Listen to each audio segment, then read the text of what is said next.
Oke, pagi ini hari Minggu tanggal 21 Juli 2024. Ini kami mau ibadah pagi jam 7. Dan ibadah ini istimewa ya, nanti yang khotbah itu pendeta dari Belanda, dari Nederland.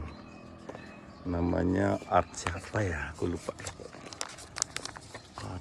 Kemarin sih udah kenalan, udah tak antar ke metro segala macam nih. Pendeta Emeritus Art Verburg. Oke. Beliau sudah pernah ke Indonesia, sudah pernah juga melayani di Surabaya berapa tahun gitu, sehingga bahasa Indonesianya sudah sangat fasih. Kita simak saja nanti ya khotbahnya. Oke. Ini di Jalan Sultan Syahrir Pahoman, Bandar Lampung. Udah rame nih, paling baru jam 6.38, tapi sudah termasuk rame nih. Bentar lagi kita akan ke dalam. 6:53, 50, ya benar 53, jadi 7 menit lagi. Semakin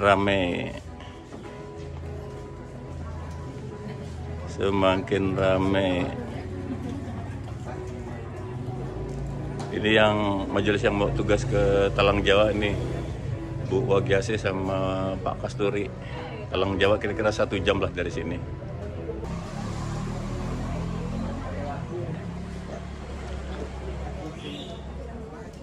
Enam lewat 54.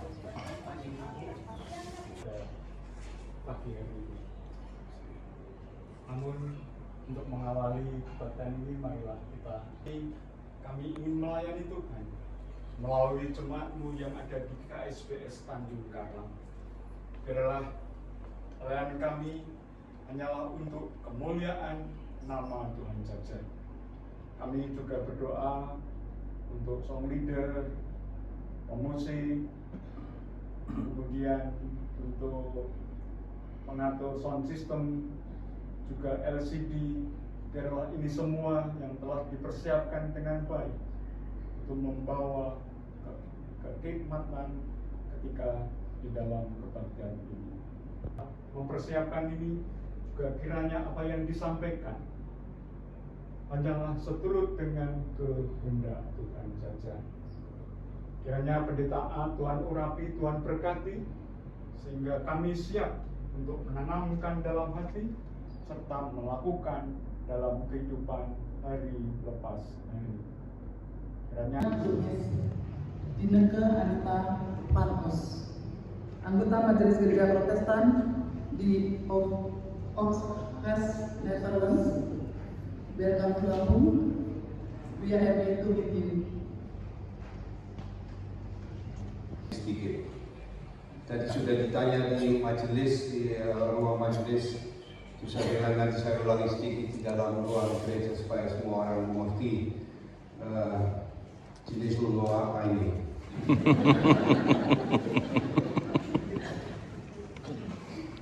Nama saya Art Verburg, lahir besar di Belanda, tapi setelah menjadi pendeta di Belanda itu pendidikan teologi di Kampen, kemudian menjadi pendeta di salah satu desa terpencil di Belanda Utara, kemudian dipilih dan diutus ke Indonesia untuk menjadi pendeta pelayanan mahasiswa di Surabaya bersama dua gereja Indonesia tentunya, yaitu GKJW dan GKI Jatim, dua gereja di Jawa Timur. Itu dalam rangka sending dan sending modern, artinya kerjasama antara dua gereja, salah satu gereja di Belanda dan dua gereja sebenarnya di Jawa Timur. Kemudian diutus ke Indonesia pada tahun 1986, pulang lagi ke Belanda pada tahun 1993, kemudian menjadi dosen di Hendrik Kramer Institute yaitu institut yang mempersiapkan orang yang diutus ke mancanegara dalam rangka sending diakonia secakat dan kerjasama pembangunan. Salah satunya adalah Ibu Pendeta Henrietta yang juga pernah melayani di GKSPS. Waktu menjadi dosen di HKI, tugas pertama yang dipercayakan kepada saya adalah mengadakan kursus gereja dan masyarakat untuk kader muda dari gereja-gereja di Indonesia, gereja-gereja partner dari gereja Protestan di Belanda. Nah, salah satu yang peserta dari kursus itu adalah Christina bersama Bapak Profesor John Rulesing, Bapak Pendeta Gomar Gutong, Bu Lince, Bu Marin, pokoknya ada 16 orang dari Indonesia yang ikut kursus itu pada tahun 93, 2 bulan lebih di Belanda, dan saya menjadi koordinatornya dan sebagian juga dosen. Kemudian setelah 30 tahun, yaitu tahun lalu 2023, diadakan reuni pertama, dan saya diundang juga untuk hadir bertemu lagi dengan orang yang 30 tahun yang lalu, bayangkan masih muda dan baru pertama kali ke Belanda, itu datang ke Belanda, dan mereka mengembangkan karirnya, pelayanannya di banyak tempat. Kemudian diadakan pertemuan reuni untuk sharing cerita-cerita, banyak ceritanya. Dan ternyata reuni itu diulangi sekarang lagi di Lampung dan diorganisir oleh Ibu Christine sama Ibu Pendeta Kardina dari Metro. Dan saya diundang untuk melayani firman pada siang hari ini, dan atas undangan itu saya berterima kasih dan sangat senang boleh bergabung dengan saudara-saudara dan bersama-sama melayani Tuhan dalam rangka kebaktian ini. Setelah saya menjadi dosen di HKI selama 17 tahun, saya kembali ke cinta pertama, yaitu di jemaat, melayani jemaat di Uxtase, dan salah satu anggota jemaat Uxtase itu menemani saya ke Indonesia sekarang untuk berlibur. Itu Ibu Bineta Thomas majelis juga di Uxtase. Dan sejak tahun 2020 saya sudah emeritus, sekarang menjadi dosen tamu di STFT Jakarta, Sekolah Tinggi Filsafat Teologi di Jakarta, dari bulan Agustus sampai Desember tahun lalu, dan nanti Agustus sampai bulan Mei tahun depan, itu rencananya.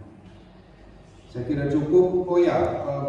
Saya tidak berkeluarga. Dulu waktu saya masih pendeta muda itu, saya selalu harus bilang belum berkeluarga, tapi ternyata sudah saatnya untuk mengatakan tidak berkeluarga, sendirian, sehingga bebas untuk pergi ke Indonesia dan melayani di sini.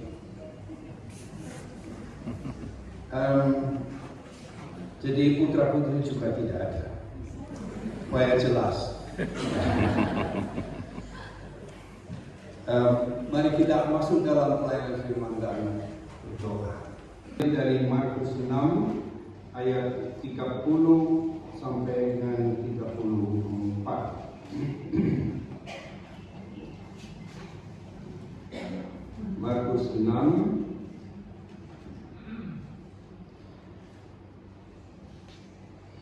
ayat 30. Itu kelanjutan dari Markus 5, yaitu Markus 5 ayat ke 8b, waktu 6b, ya 8b, waktu Yesus mengutus ke-12 rasulnya. Kemudian ada kisah tentang Yohanes Pembaptis yang dibunuh. Agak aneh karena tiba-tiba ada cerita tentang Yohanes Pembaptis yang dibunuh setelah para murid itu diutus. Nah, kemudian setelah kisah tentang Yohanes, nanti akan saya jelaskan sedikit lagi, dan berlabuh di situ. Ketika mereka keluar dari perahu, orang segera mengenal Yesus, maka berlari-larilah mereka ke seluruh daerah dan mulai mengusung orang-orang sakit di atas tilangnya kepada Yesus, di mana saja kabarnya ia berada, dan memeliharanya. Haleluya. Haleluya. Haleluya.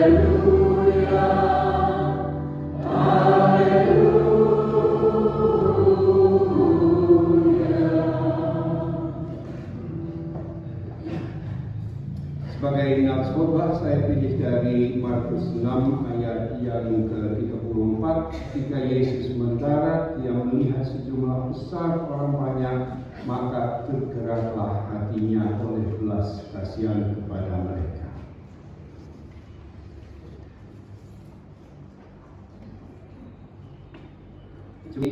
Kasihi dan mengasihi Tuhan kita Yesus Kristus. Waktu Yesus mengajak para muridnya untuk pergi ke tempat yang sunyi untuk beristirahat, mengapa dia melakukannya? Ada 3 kemungkinan saya lihat. Apakah dia menjadi seorang rabi, yaitu pemimpin dalam agama Yahudi yang baik, atau mungkin dia menjadi seorang manajer modern yang di bidang sumber daya manusia itu sudah tahu apa yang kebijakan yang baik untuk melakukan pekerjaannya sebagai manajer SDM. Ataukah dia menjadi seorang pendeta modern yang mau mengadakan retreat untuk para muridnya supaya mereka dibekali dengan spiritualitas yang kuat? Yang mana kira-kira? Soalnya kalau dia menjadi seorang rabi, dia taat kepada ke-10 firman yang diterima dari Allah dalam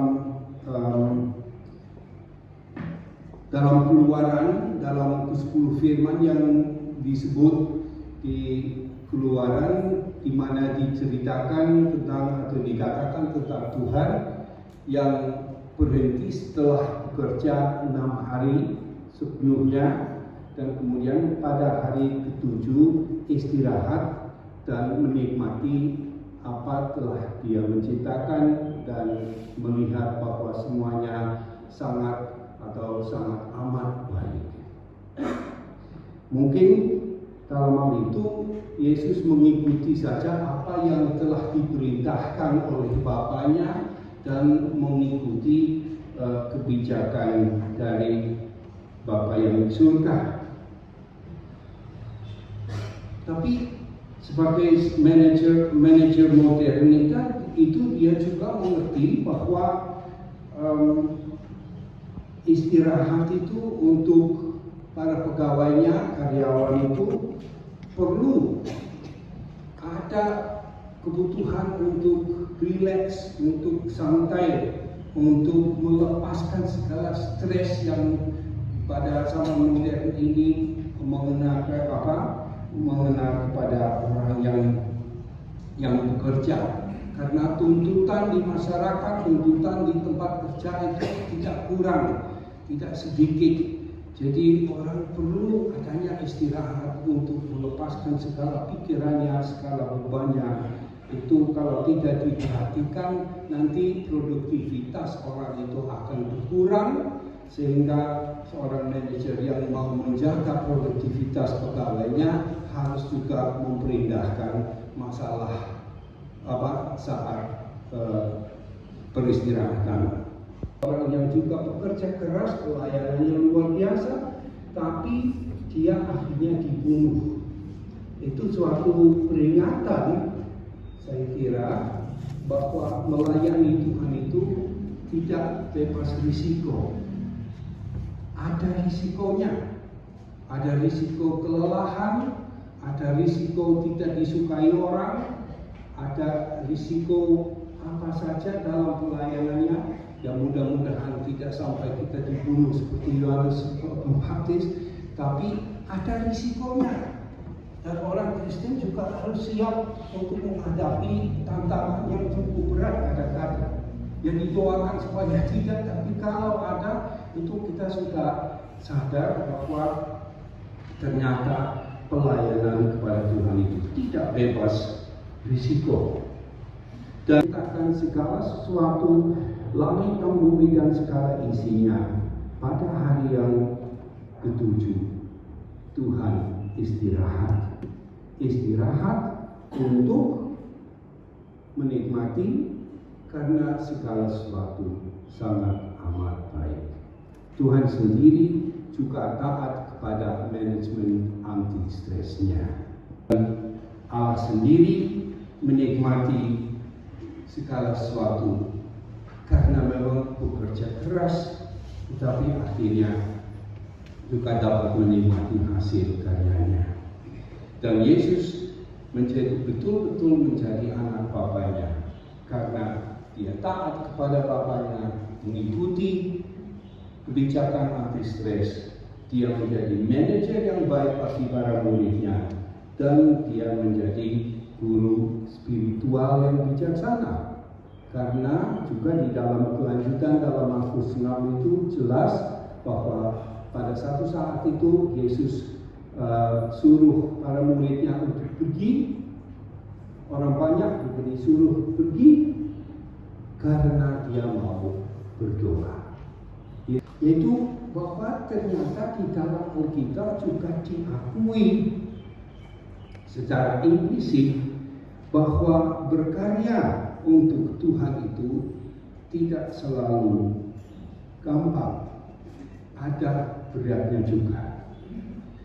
Dan untuk melakukan karya yang dipercayakan kepada kita, kita perlu didukung oleh spiritualitas yang kuat, oleh manajemen yang baik, dan keyakinan iman yang kokoh. Misalnya, kalau masalah energi, berkarya untuk Tuhan kita perlu banyak energi. Karena bagaimanapun pelayanan bagi Tuhan juga adalah karya atau pekerjaan manusia. Memang sukarela. Kalau kita melayani di gereja itu memang sukarela, tetapi kadang-kadang itu menjadi job yang kedua. Bekerja di tempat kerja, di gereja ada rapat, ada panitia ini, ada panitia itu, ada tugas, ayo bantu. Kamu kan sesama Kristen, jadi nah ini tugas-tugas itu atau kegiatan-kegiatan itu akhirnya menumpuk, entah itu di meja, di bidang administrasi, atau dalam kenyataan pelayanan sini, pelayanan sana. Ya akhirnya ya mau saja, karena ya itu namanya panggilan, tapi akhirnya kita juga bisa lelah. Dan itu baru lelah. Belum lagi orang yang dalam pelayanannya kecewa. Kok perusahaannya sudah begitu sungguh-sungguh, akhirnya tidak diakui oleh sesamanya anggota gereja. Belum lagi adanya konflik. Itu sebenarnya tidak boleh ya di gereja itu, kan orang Kristen. Tapi justru karena menjadi orang Kristen, kadang-kadang orang mengadakan konflik. Dan itu bisa sampai sangat sengit. Kamu kan orang Kristen, aku orang Kristen, tapi aku tidak setuju dengan kamu. Kok kamu bilang begitu? Kok tindakannya begitu? Udah boleh sebab emosinya konflik. Dan syukur kalau konflik itu bisa diredahkan dan teratasi dengan gaya Kristen. tetapi kadang-kadang juga tidak berhasil, sehingga orang juga harus mengakui bahwa pelayanan kepada Tuhan, berkarya untuk Tuhan itu tidak selalu sukses. Juga pengalaman dari Belanda, tadi Bapak Majelis itu tanya bagaimana situasi kondisi gereja-gereja di Belanda. Ya perlu diakui bahwa di Belanda juga banyak stres justru di antara para pendeta atau pelayan Tuhan, karena situasi kondisi gereja di Belanda itu tidak terlalu mengembirakan. Jumlah anggota gereja itu tidak bertambah, justru berkurang. Dan calon pendeta atau orang yang bersedia untuk belajar, untuk mau belajar menjadi pendeta itu sangat sedikit. Karena kalau orang mampu untuk belajar, ikut universitas, akhirnya mereka tidak memilih lagi teologi karena merasa ya masa depannya apa? Saya nanti bekerja untuk suatu katakanlah perusahaan yang tidak sukses, yang makin lama makin surut. Jadi untuk apa saya menjadi pendeta? Akibatnya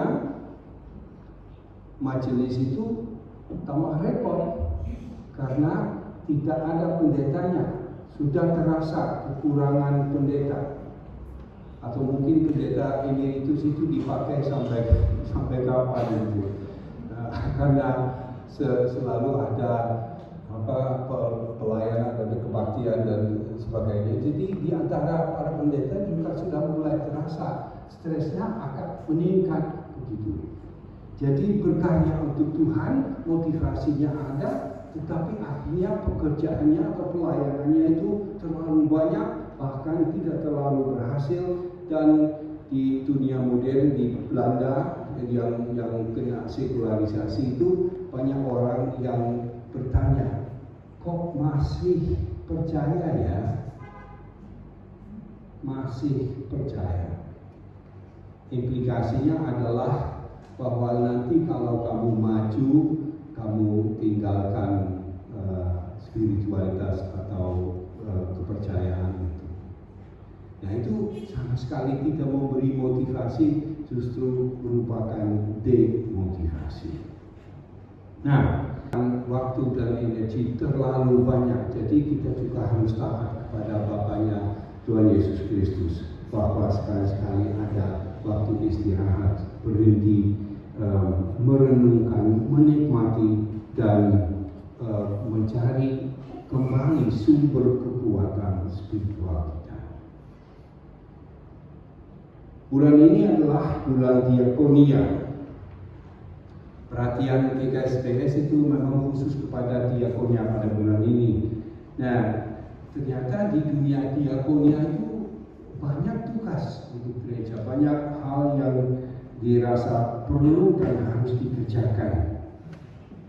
Dan pola melakukan diakonia itu sudah di dalam bahan khotbah itu sudah dijelaskan, juga berkembang karena setiap kegiatan diakonia itu kalau di refleksi dievaluasi harus berkembang, harus ditambah lagi pemahaman tentang diakonia itu, dan tugasnya sepertinya meluas lagi. Diakonia itu mulai dari memberi makan, memberi bantuan langsung dari orang ke orang. Tapi kalau dibantu terus ya, dan orang tidak ada kesempatan untuk mencari makanan sendiri, ya akhirnya mereka cuma tergantung saja, tinggal menerima, menjadi pasif.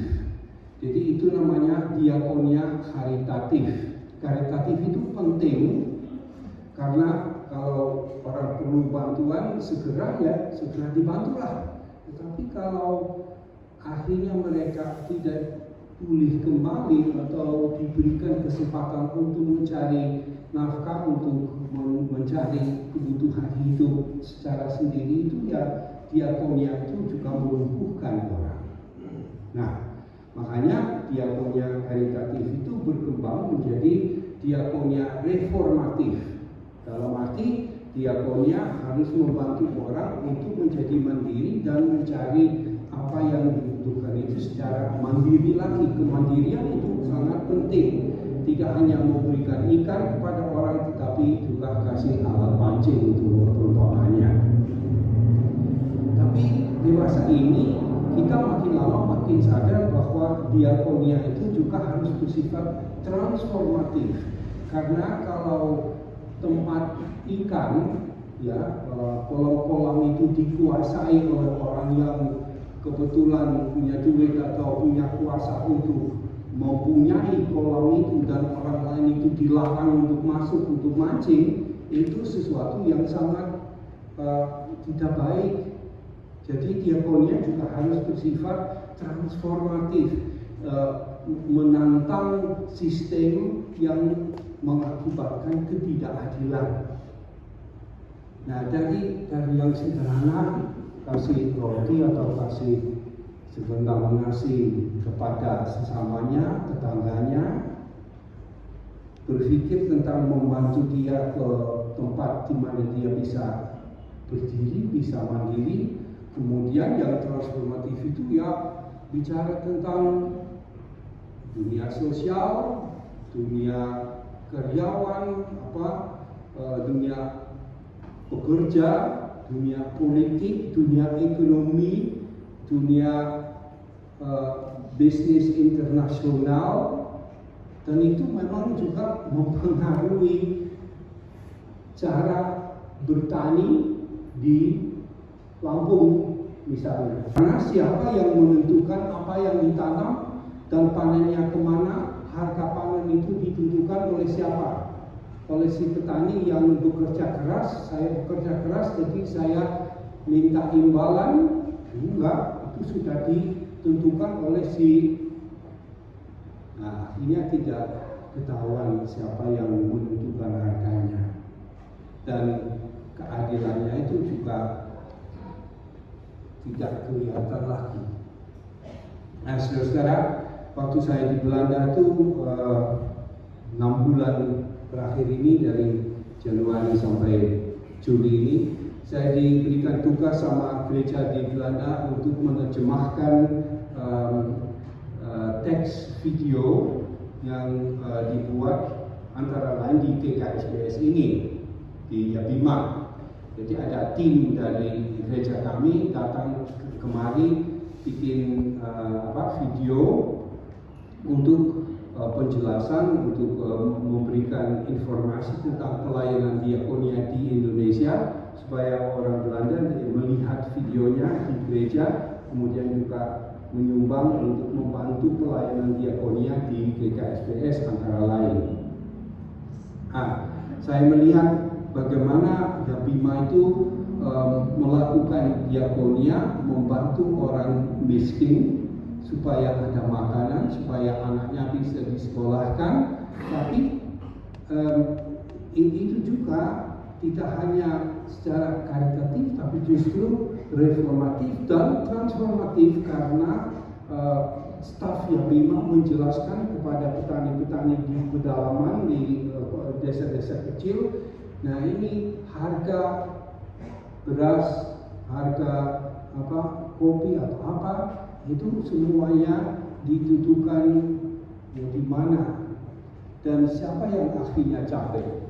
Tidak hanya petani, tapi bumi sendiri capek, karena tanah itu tidak terpelihara dengan baik, dipaksa untuk produktif terus. Jadi manajemen terhadap bumi juga punya dampak yang negatif, dan itu perlu pikiran transformatif dan perlu tenaga pikir dari staf Yabima, dari gereja, dari orang Kristen seluruh dunia, sehingga orang Belanda juga bergabung dengan orang Indonesia dengan orang Belanda seluruh dunia, supaya kita melihat kerangka besar yang akhirnya mempengaruhi situasi kehidupan setempat. Hatinya tergerak. Kadang-kadang kita kan hatinya di sini, tapi hatinya di sini sebenarnya perasaannya. Nah, jadi sumber energi yang dipakai, yang dimanfaatkan Tuhan Yesus adalah perasaannya, belas kasihan. Dan apa yang dia lakukan? Sebenarnya menarik karena dia melihat orang banyak itu mereka belum makan. Jadi apakah Yesus langsung memberikan mereka makan atau menyembuhkan mereka? Bukan. Yang pertama yang dilakukan Yesus adalah dia mengajarkan mereka banyak hal. Mengajarkan apa ya? Itu tidak dijelaskan, tapi menarik bahwa Yesus mengambil waktu untuk mengajar, dan mengajar itu adalah memperhatikan orang, bicara dengan orang, membuat komunikasi, dan komunikasi saudara-saudara, perhatian mengakibatkan komunikasi, dan komunikasi adalah memanusiakan manusia. Dan spiritualnya juga kuat karena dia ambil waktu untuk berdoa, dan kemudian dia kuat lagi. Dan bagi kita masih ada satu dimensi yang penting, yaitu Yesus melihat kita juga dalam kelemahan kita kadang-kadang. Dia memperhatikan kita juga. Dia ingin mendampingi kita. Kasihnya menjadi sumber energi yang dari Bapaknya bagi semua orang untuk memanusiakan. Dan Allah juga ingin menikmati hasil karyanya. Diakonia sebenarnya adalah pelayanan yang mengakibatkan bahwa kita berkarya dan akhirnya dapat menikmati bersama sebagai orang gereja, sebagai orang masyarakat kita, sebagai orang seluas kampung, seluas kota, seluas negara dan dunia kita. Masih banyak yang harus dilakukan dan dibenarkan. Mari kita mengerjakan dengan iman kepada Allah Sang Pencipta, dengan manajemen yang memanusiakan, dan dengan spiritualitas Tuhan kita yang telah berdoa dan bangkit bagi kita. Amin. Amin.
Jemaat yang seperti Tuhan Yesus mengajar kepada kami.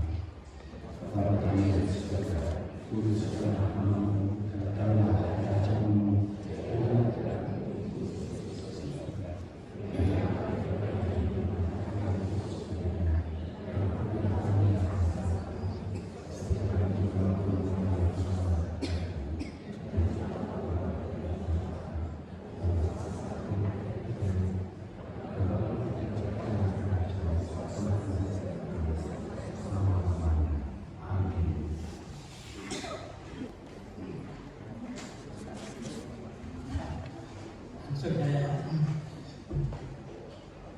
Good morning, everybody. I am very happy because banyak tamu. Kami mohon untuk berdiri di depan. Bapak Pendeta sudah, Pak Pendeta Art Produk, ya. Kemudian Miss Jinada Panos. Ini teman-teman di sana juga di Belanda sebagai bendahara di gereja Kristen Protestan Oges Belanda, dan juga Bapak Pendeta Johnny Christian, ya, Bapak Pendeta Johnny Christian Ruhulesi, ya. Ini dari Ambon, ya. Bapak ini dari Ambon, dari Gereja Protestan Maluku, Pak, ya. Dan juga sebagai dosen di sana di Pasca Sarjana di Maluku, Ambon. Ya. Luar biasa. Jadi saya memberikan apresiasi yang sebesar-besarnya, penghargaan yang sebesar-besarnya atas kehadiran Bapak dan Ibu pada saat ini di Gereja Kristen Sumatera bagian selatan. Mudah-mudahan ini tidak perjumpaan terakhir, tapi lain kali kita bisa bertemu lagi, ya, next time. Nah, saya akan memberikan penghargaan.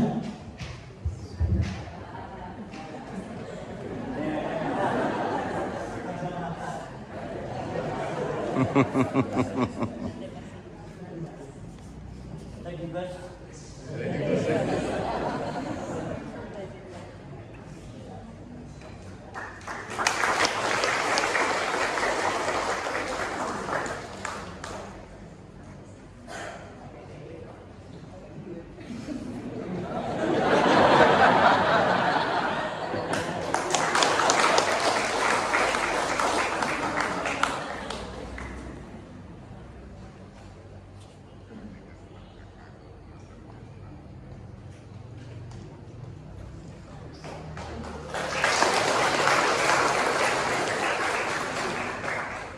Terima kasih semuanya.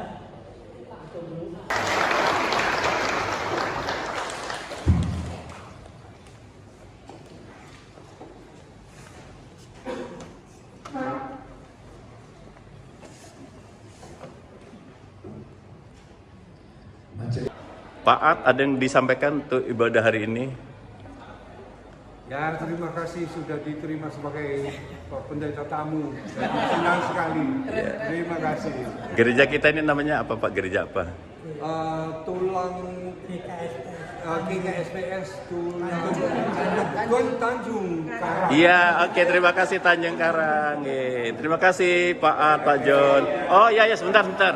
Ini Oh ya.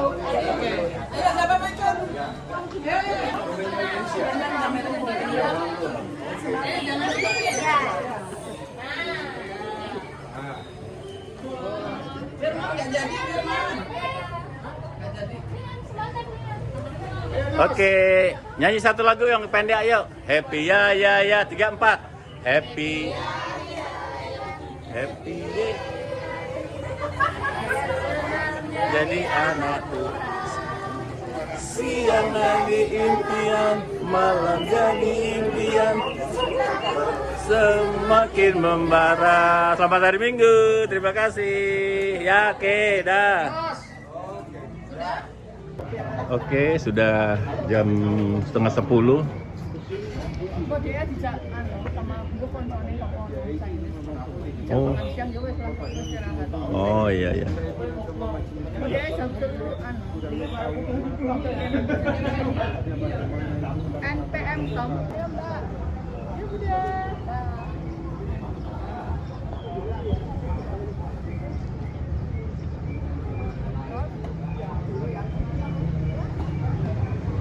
Oke, akhirnya Pak At. Selamat jalan Pak At, Budi Nekeng. Tuhan berkati ya.